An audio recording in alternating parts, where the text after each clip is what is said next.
teman-teman, ketemu lagi dengan kami Family Hikers. Saya Leni dan ini Joko.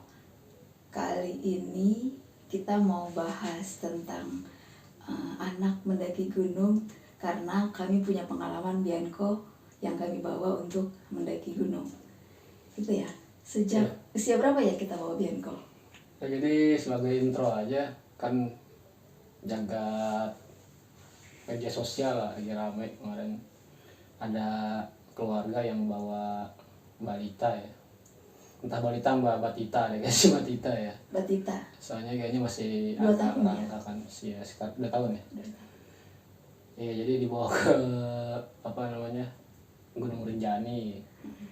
Nah itu jadi pro kontra kan, banyak yang kontra, yang bilang orang tuanya egois lah, terus demi konten segala macam lah gitu. Ya biasa kalau ada lempar yang nggak sesuai sama netizen, ya gitulah, netizen kerjanya cepat kan. Ya itu fenomena ya. Jadi sekarang kan masalahnya banyak ya, nggak cuman itu sih. Kemarin karena ada yang terekspos saja berita, jadi viral kan. Sebenarnya kita biasa menemukannya ya. Iya, sebenarnya kita kan juga beberapa kali kita mendaki kan banyak juga kan keluarga yang bawa anaknya. Walaupun memang beberapa yang menurut kita sebenarnya udah masuk ya, paling nggak bisa dibilang di atas 7 atau SD lah ya, mendekati SD SMP lah. Yang kemarin kan yang jadi kontroversial kan itu kan karena masih kecil gitu lah. Bahkan dia sempat di Instagramnya dokter pendaki juga kan dibahas, karena memang agak riskan tuh. Jadi kalau pertanyaannya tadi berapa usia yang tepat, sebenarnya nggak ada standar juga. Tuh kan, kayak Bianco kan contohnya kan, Bianco kita bawa juga kita kenalkan dulu sebenarnya sih. Sebelumnya kita kenalkan dulu. Iya, ada proses di sana. Tiba-tiba begitu kita kenalkan langsung nanjak atau ke gunung-gunung lain yang memang sebenarnya agak rentan ya, kan tahu sendiri cuaca, terus perubahan kondisi juga cenderung ekstrim ya. Meskipun kita sudah prepare sedemikian rupa, tapi ya setidaknya jangan dulu lah, paling nggak dikenalkan kan. Kasus Bianco kan kita kenalkan dulu kan. Bianco bukan ke gunung, bukan langsung ke daki gunung dia. Iya. Bianco kan kita kita ajak main di Curug dulu kan. Walaupun kita kenalkan ke alam di Curug. Iya, walaupun ada trekkingnya, trekking tipis lah yang kita kenalkan di alam di Curug. Dan itu tidak digendong. Nah, iya, tidak digendong. Dia sendiri juga sebenarnya yang mau kan. Usia 4 tahun, tidak digendong, tidak dipaksa, dia suka gitu kan. Iya, makanya begitu kita mau gendong dia nolak kan. Ya gayain aja dia Tapi kan situ kan kita walaupun ada resiko, cuman kecil ya. Karena kan itu usia berapa deh? 4 tahun kalau nggak salah. 4 tahun 5 mau ke 5 kalau nggak salah, 4 tahun setengah ya kan. Tapi kita Curug 4 sebenarnya sih. Curug 4 tuh masih di kawasan Gunung Bunder, di kaki Gunung Salak. Terus yang berlanjut ke Curug Ciberem itu yang lumayan memang butuh trekking untuk ukuran anak-anak ya. Lumayan 1 sampai 2 jam lah, 2 jam yang menuju dari tempat registrasi ke Curug Ciberemnya sendiri. Baru mulai dari situ meningkat kan.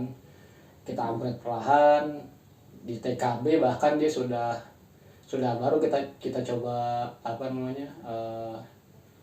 kita coba evaluasi kan, ini sanggup nggak ya anaknya untuk diajak hiking gitu, terutama camp. Akhirnya kesampaian kan, kegede kan. Tuh. Terus sih ada proses ya di sana ya, ada proses gimana nggak ujuk-ujuk itu.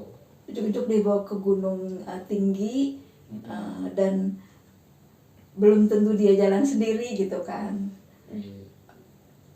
Dan Bianco itu ada proses di mana dia sempat tidak sampai, kayak waktu ke Kawah Ratu kan, dia sempat berhenti di tengah jalan, lalu minta turun gitu kan. Nah, udah kita turun, tidak memaksakan. Iya, ke Kawah Ratu juga tuh. Sebelum kita ke Gede, kita ke Kawah Ratu dulu. Jadi prosesnya itu ke Curug waktu itu ya. Curug, kemudian ke Kawah Ratu. sempat ngecamp tuh waktu sama komunitas kan, sempat ngecamp karena dia boring mungkin ya kelamaan nunggu. Jadi dia nggak sampai Kawarato, cuman batas istilahnya apa ya, kalau lihat di channel YouTube kita tuh ada tuh perjalanan Bianco tuh masih di area front lah, front areanya Kawarato, jadi masih di depan. Itu kan di bertahap, rutinitas 2 tahunan waktu itu. Dikasih jeda berapa Iya, bulan? kasih jeda bulan kan. Jadi di front area dulu, terus di middle area, baru nanti ke apa namanya center area aja kan di bawahnya. Itu sih kurang lebih ya. Kalau untuk batasan umur sih kayaknya nggak ada standar ya. Cuman kan saya teringat temen-temen ini, tips dari temen mungkin ya. Kalau mau ajak ke gunung itu, anak ya, kalau mau ajak anak ke gunung itu pastiin aja kalau dia tuh dia bisa apa namanya mengeluh pada saat dingin. Oh iya. Kalau dia udah bisa mengeluh pada saat dingin, ya kita apa namanya, kita persiapkan, setelah kita persiapkan segala sesuatunya, ya nggak, itu baru bisa katanya. Patokannya itu aja sih. Patokannya Berarti memang dia sudah bisa bicara. sudah bisa bicara gitu, sudah bicara. Oh nih aku kedinginan nih ya bang. Bianco pernah ya? Pernah makanya kan Waktu pada saat selamat ya? itu dia, itu kan pernah kan. Sebelumnya kan pernah juga Kawarato dia dingin kan. Oh iya. Cuman kita antisipasi ya, antisipasi dengan berbagai macam apa namanya, kayak sleeping systemnya di iniin, terus sleeping bag juga ya kita prepare sedemikian rupa. Kalau dia udah nggak ngeluh lagi, udah itu berarti kita pelan-pelan kita upgrade ya. Terbukti sekarang ya alhamdulillah kan, biar tahu bahkan udah males ngecamp sebenarnya kita ya, udah sering TikTok gitu kan, gede kita TikTok, salah TikTok mungkin undang di Jawa Tengah kita belum pernah ke TikTok. Itu sih gambarannya ya. Terlepas dari itu, membawa anak ke gunung ya itu tadi agak riskan ya, karena beberapa taman nasional juga kan nggak menganjurkan sebenarnya Anak di bawah. iya, bahkan bukan nggak menganjurkan sih, terlarang lah. Terlarang ya. Seperti di Semeru aja kan minimal harus 10 tahun kan batasannya kan. Bianco pernah sudah sampai ke tuh apa sih namanya, base camp? iya. Jadi pengalaman apa ya, sebenarnya pengalaman bisa dibilang apa ya, sial mungkin dari kita ya, karena kita nggak sempat apa namanya, nggak sempat lihat regulasi yang baru ya. Tiba-tiba kita mendapatkan Bianco untuk naik ke Semeru, atau sebenarnya nggak ke Semeru ya, cuma ke Ranukumbolo aja. Pada saat itu emang lagi peak season ya, apa namanya, jadi lagi fullnya liburan apa saya lupa itu. Dan kebetulan satu lagi memang ada insiden, ada pendaki yang memang kecelakaan waktu summit. Jadi memang begitu kita naik ya otomatis lebih diperketat. Cuman karena kita nggak tahu regulasi yang mengatakan bahwa apa namanya, anak minimal 10 tahun. Dia kok 7 tahun saat itu ya? Iya 7 tahun. Bahkan kita sempat apa ya, mohon maaf aja ditiru juga, sempat nyatut umur Bianco jadi 8 itu kan, 8. Akhirnya kita begitu sampai apa namanya titik awal pendakian, kita disuruh balik lagi sama ranger kan. Kita balik, diminta lapor ke pos ya, kita coba negosiasi ya, ternyata itu emang ya nggak boleh, ya udah nggak boleh, kita nggak inilah, karena mungkin dengan beberapa pertimbangan, mungkin salah satunya kearifan lokal ya. Dan sebelumnya juga ada yang keluarga yang apa yang namanya ya, menurut informasinya itu sedang dalam masa apa ya namanya, apa sih istilahnya, training atau apa, bukan training ya, pelatihan juga bukan ya, jadi program ada keluarga yang sedang program anaknya, jadi yang satu 7 tahun, yang itu 10 tahun untuk karena yang karena di Semeru ya, untuk summit bangsa kita lupa gitu kan. Jadi mereka pun udah begitu negosiasi, saya entah ya, mungkin apa namanya, lewat pertimbangan apa namanya, orang yang kenal di dalam juga nggak bisa juga gitu ya, udah kita nggak maksain lah, emang karena nggak boleh dengan TN ya udah. Kita karena apa namanya, di luar dari kemampuan kita, kuasa kita lah, ya udah kita yang tadi bisa mau ke Ranukumbolo jauh-jauh di Jakarta ke Jawa Timur, cuma mampir di Ranu Regulo gitu. Depan danau. Iya, Ranu Regulo itu masih di Ranupani ya, itu Ranu Regulo. Tapi malamnya kita ke Bromo kan, itu aja sih. Itu untuk batasan sebenarnya ada beberapa TN yang kayak Gede sendiri misalnya, itu kalau nggak salah 6 ya, tapi dia tetap ada harus orang tuanya harus bikin surat pernyataan kan. Dan sebenarnya wajib ya bagi orang tuanya untuk mendampingi gitu. Ya untuk kasus yang beberapa pendakian yang melibatkan anak kan juga pernah kejadian juga waktu itu kan. Saya lupa di mana ya, di Kalimantan, di Sulawesi ya, atau mungkin di Jawa ya, yang meninggal kan. Yang tersesat. Iya, dia tersesat, kemudian bawa anak dan meninggal. Anaknya hipo. Iya, anaknya hipotermia dan mungkin penanganannya nggak siap dengan perubahan cuaca ya, akhirnya meninggal anaknya. Itu aja sih mungkin yang dikhawatirkan itu. Ya yang bikin heboh sebenarnya viral gitu kan. Jadi kayak sebenarnya kemarin informasi yang kita dapat itu, yang kita coba cari informasinya, dia katanya hanya orang tuanya ya, pengakuan dari redaksi beritanya hanya sampai pos 1 tadinya kan. Pos 1 ya rencananya pos 1, cuman karena memang kan entah ya ini faktor ya tadi mungkin netizen menduga atau memvonisnya ya ego, karena ego orang tuanya mungkin kan, jadinya ya dia sampai puncak kan. sampai puncak puncak Rinjani kalau nggak salah, sampai batas puncak Rinjani saya kurang paham karena di videonya sendiri kayaknya mau arah summit itu kan. Itu jadi pro kontra kan. Kita sendiri sebenarnya nggak terlalu nggak pro nggak kontra juga. Mungkin bisa jadi orang tuanya sudah prepare sedemikian mungkin, mempersiapkan gitu kan. Karena siapa Max ya? Ya ada juga tuh Max tuh, sama ibunya emang dokter kan dia. Ibunya dokter. Kalau teman-teman bersematan coba browsing ya, Max dengan dokter Nyomi kalau nggak salah dia. Itu memang dari kecil dia udah dibawa. Bahkan memang agak bandel sih, jadi infonya sempat di blacklist di beberapa gunung gitu. Di beberapa gunung kalau nggak salah Semeru nggak seperti blacklist ya, karena dia bawa anak masuk yang memang nggak direkomendasikan untuk ikut pendakian gitu. Itu aja sih. Jadi bawa anak gunung sebenarnya bagi kita nggak masalah ya, cuma ya itu orang tua harus prepare sedemikian rupa, dan itu tadi sih sebaiknya bertahap aja dulu, kita kenalkan dengan dengan alamnya pelan-pelan gitu. Kayak mungkin metode kita bisa dipakai gitu.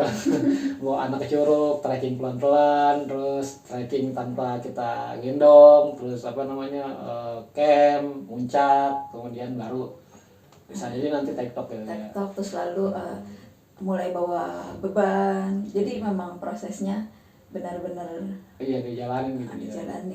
Tidak tiba-tiba dia langsung ke gunung tinggi. Dan itu juga memang harus konsisten ya dilakukan ya, enggak cuma memang karena beberapa orang tua yang ada kan, orang tua yang cuma sekedar mau eksis aja ya. Mohon maaf nih, bukan menjudgment ya. Jadi kalau kita memang dari awal menjadikan naik gunung itu sebagai suatu agenda keluarga ya, yang tiap tahun rutin kita lakukan, karena memang kita ngambil manfaatnya yang begitu banyak lah, itu banyak manfaat ya. Itu jadi ya udah, kalau memang mau ajak anak ke gunung dengan rangkaian untuk mencapai level yang lebih tinggi lagi, ya harus konsisten terprogram. Iya, konsisten terprogram. Ini nggak jadi bahan nyinyiran netizen gitu kan. Oh, anak ke gunung. Bahkan kemarin juga ada yang DM saya yang ada sekolah Cikal, ada yang sampai Gunung Rinjani. Dia bilang ya nggak luar biasa, karena 10 tahun bukan suatu hal yang luar biasa, karena banyak gitu loh. Kita yang suka ke Gede aja menemukan anak naik gunung tuh biasa banget ya. Iya, banyak. Banyak. Dan mereka emang anak kecil itu ya, kalau diajak hiking ya itu seneng loh, karena bahkan tenaganya itu melebihi kita. Iya. Tuh jalannya bahkan nggak ada berhentinya kan, nggak kayak kalau kita kan naik gunung masih napasnya sekan kemis kan. Kalau anak kecil tuh justru nggak tahu ya, mungkin Bianca doang apa ya, tapi saya rasa sih semua anak kecil yang diajak trekking ke gunung itu memang punya apa ya namanya ya, step kaki atau step langkah ritmenya itu yang memang cepat gitu loh. Jadi kadang-kadang kita kewalahan kan ngejarnya, ritmenya juga jauh deh pokoknya, jauh melebihi kita pokoknya, jauh banget. Itu juga salah satu program kita buat Bianco, selain dia di rumah kalau misalkan main gadget, kita bawa ke gunung untuk mengenalkan di luar atau di alam. Iya. Ya kan. Kompetisi lah dia senang kompetisi buat di alam itu. Jadi dia nggak suka kalau misalnya ada yang mendahului dia itu, dia nggak suka itu. Atau dia nggak suka nyari jalan-jalan yang mudah gitu, jalan yang susah gitu.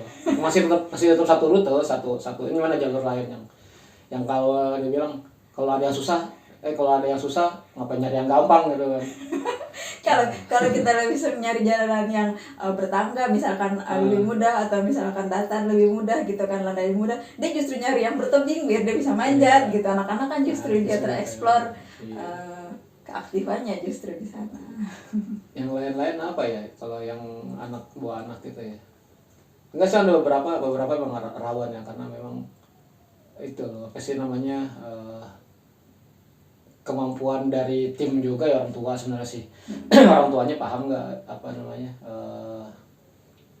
cuaca pendakian gimana, terus ritme pendakian gimana, terus apa namanya, elevasinya gimana. Tapi belakangan sih ada informasi yang kemarin bawa balita ke Rinjani itu apa namanya, pengalaman ya orang tuanya. Ya pengalamannya ya, karena memang tadi mereka belum apa namanya, anak-anak ini belum terbiasa mungkin ya, belum terbiasa apa namanya, menghadapi apa ya namanya ya perubahan cuaca ya. Yang riskan kan perubahan cuaca ya. Itu nanti yang dikhawatirkan ya, wajar sih sebenarnya, cuman ada bahasa netizen yang memang kurang ini aja sih, kurang bisa terima. Eksis di sosmed pun sebenarnya bagi kita sebenarnya nggak masalah ya, karena juga perubahan pendakian itu kan memang apa ya, sekarang apalagi dengan adanya banyak sosmed kan, istilahnya pansos lah, banyak sosial untuk kebutuhan konten. Atau saya pikir selama masih apa ya, safety prosedur ya, memahami safety prosedur, terasa nggak masalah gitu. Mau bilang sosmed segala macam ya, itu tadi asal mematuhi aturan-aturan yang telah ditetapkan Taman Nasional ya, seperti sampah lah, atau pintar membaca cuaca bagi keluarga, saya pikir sih nggak terlalu bermasalah gitu. Pintar baca cuaca, pengalaman jalur, ya kan, persiapan air, persiapan makanan, semuanya maksudnya udah disiapkan dengan benar-benar siap. Iya. Bahkan pun jangan kan ini apa namanya, justru sih kalau dilihat dari statistik itu yang paling sering mengalami kecelakaan ya, dalam artian hipo itu justru yang dewasa sebenarnya kan. Anak-anak tuh jarang. Justru malah lebih sepele ya. Berita tentang anak-anak yang apa namanya, mungkin tadi lah, keluarga yang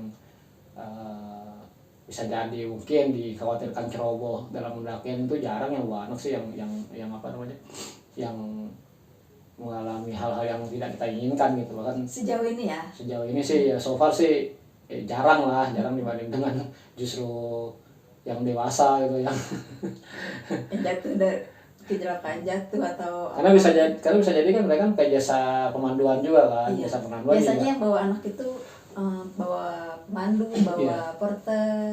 Jasa pemanduan juga kan menunjang pendakian juga, dia juga paham apa namanya, gimana cara treat. Oh ini ada klien yang bawa anak nih, apa namanya, cara penanganannya gimana ya, cara antisipasi kalau hal yang apa sih namanya tidak diinginkan terjadi kan, bisa sebenarnya lebih aman lah dibanding yang apa ya, istilahnya individual gitu. Maksudnya individual ya kayak pilih kayak kita kan gitu. Kita pun sendiri juga apa namanya ya, mempersiapkan segala kemungkinannya. Makanya pelan-pelan di-upgrade gear-nya ya, apa sih namanya, pelan-pelan dipenuhin sleeping system terus sih. Asupannya juga sebelum mendaki, atau kita pemanasan dulu ke gunung-gunung yang pendek gitu kan, untuk mencapai gunung yang lebih tinggi, lama durasi pendakiannya. Atau itu ya kita bawa Benko jogging ya. Ya biasanya. jogging kan. Itu sih lebihnya. Jadi untuk masalah usia Ya relatif. relatif. Kalau ini relatif. Untuk masalah persiapan pasti membawa anak justru malah lebih siap. Iya. Ya, justru malah lebih siap. Untuk masalah pro kontra kita Iya kita pro kontra nggak lebih ke apa ya namanya, kita ngambil di tengah lah gitu. di tengah Kita aja ngambil ya. di tengah. Kadang-kadang ada misalnya nih ya, misalnya dilarang anak kecil bawa gunung ya relatif juga bagi kita yang nggak dilarang, maksudnya bukan maksudnya dilarang dalam arti tertentu ya, kalau kita kan memandangnya ya silakan aja selama apa safety prosedurnya terpenuhi ya nggak masalah, cuman ya itu tadi kalau kita kan ngambilnya opini kita apa namanya pendakian kan family hiker ini kan tadi yang saya sampaikan di awal, kalau anak sudah mengeluh dingin, kalau bisa mengeluhkan dingin terakhirnya itu ya udah silakan nanti apa namanya dicoba di-upgrade perlahan aja guys. Kan nggak tahu kan itu bisa jadi di umur 6 tahun atau 5 tahun kan bisa jadi, atau bisa jadi 4 tahun bisa jadi dia udah bisa ngomong dingin segala macam ya nggak masalah juga. Itu terus perlu diperhatikan juga aturan-aturan di Taman Nasional. ya, tetap harus Tetap mengikuti harus, tetap aturannya. harus. Karena sangat berbahaya ya kalau aturan Taman Nasional itu dilanggar. Jika terjadi hal-hal yang kita tidak inginkan ya itu biayanya nggak ditanggung kan, nggak ditanggung sama Taman Nasional kan, nggak termasuk Oh gitu. asuransi, iya nggak termasuk kan. Jadi kalau ada apa-apa ya tanggung sendiri akibatnya. Terus kayak salah satu contohnya ke Semeru tuh, Semeru sebenarnya ke puncaknya dilarang kan sampai batas Kalimatia aja. Kan kalau ada hal-hal yang apa namanya terkait kecelakaan di tengah jalur summit dia ke puncak Semeru itu tanggung jawab sendiri kan, kadang biayanya nggak sedikit juga kan. Itu sih kalau untuk bawa anak pendakian intinya nggak dilarang, cuma harus dipersiapkan safety prosedurnya. Oke. Itu ya teman-teman. Ya sedikit apa namanya bukan tips ya sebenarnya, Bukan tips, sharing pengalaman. kita aja bawa anak ke gunung gitu. Nanti kalau untuk apa sih namanya clickbaitnya pasti kita tulis dilarang bawa anak di gunung. Oke. Itu. Oke. Makasih teman-teman. Makasih teman-teman family hiker. Ya.